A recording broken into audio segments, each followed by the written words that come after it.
Bonjour Patrice. C'est Laurent. le gros lot, presque le jackpot dans les Ouais, kiosques. je ne sais pas si l'argent fait le bonheur. En tout cas, il fait l'actu. D'une manière ou d'une autre, il en est souvent question dans les journaux. Ça va de l'argent de votre retraite à la une du Parisien, à celui de vos futures actions de la Française des Jeux. Attention, c'est une arnaque selon l'Humanité, en passant par le prêt à taux zéro, dont les Échos croient savoir que Bercy veut le supprimer.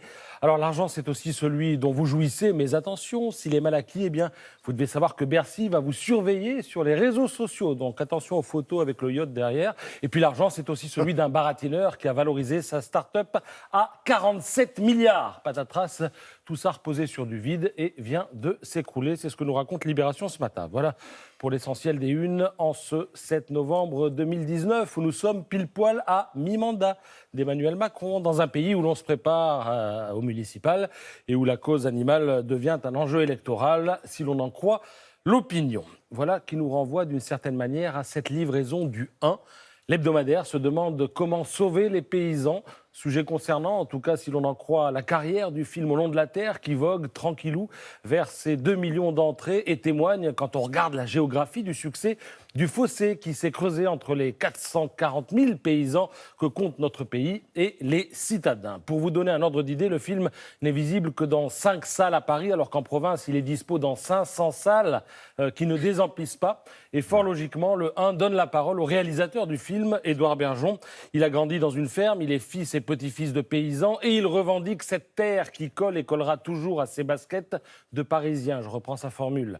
Son discours suinte le bon sens. Dans le pays du bien manger, dit-il, les agriculteurs se meurent et la restauration rapide ne cesse de croître. Les exploitations agricoles familiales disparaissent alors que chacun recherche du bio. Les salaires des paysans baissent alors que les prix dans la grande distribution au mieux stagnent et au pire augmentent. Et Bergeon donc de plaider pour que l'on éduque chacun au goût dès le plus jeune âge dans les écoles et in fine qu'on éduque pour une alimentation saine. Mais il se garde aussi des tartuffes. D'accord, arrêtons demain le glyphosate et tous les autres pesticides, dit-il. Mais dans ce cas, arrêtons aussi d'importer des produits européens qui ne répondent pas aux mêmes normes sanitaires que les nôtres. N'importons plus d'Amérique du Sud du soja transgénique, mûri au glyphosate d'ailleurs, du bœuf piqué aux hormones, du poulet industriel trempé dans l'eau de Javel. Au lieu de condamner nos paysans, on ferait mieux de les aider, poursuit Bergeon. Ce qui nous renvoie à cette autre interview du sociologue Jean Viard, pour qui l'agriculture, avec la science et l'art, est l'avenir de l'humanité. Parce que, dit-il, c'est par définition un métier du renouvelable, qui travaille avec le sol, le vent, le soleil, l'eau et les savoir-faire locaux. L'avantage avec Jean Viard, c'est qu'il met les pieds dans le plat et chacun face à ses responsabilités. Alors je vous lis un extrait.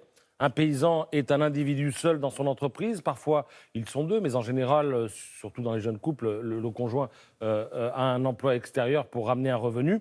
Et la question est tout simplement qui est prêt à payer pour la mutation plus rapide vers une agriculture plus écologique?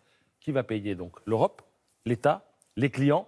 La plupart des fermes ne peuvent plus investir. Je ferme les guillemets, sous-entendu, à un moment donné, il faudra peut-être que les consommateurs acceptent de payer le juste prix de ce qu'ils consomment ou ambitionnent de consommer.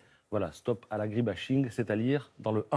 Ouais, il faut prendre le taureau par les cornes, comme on dit. Merci beaucoup, Patrice.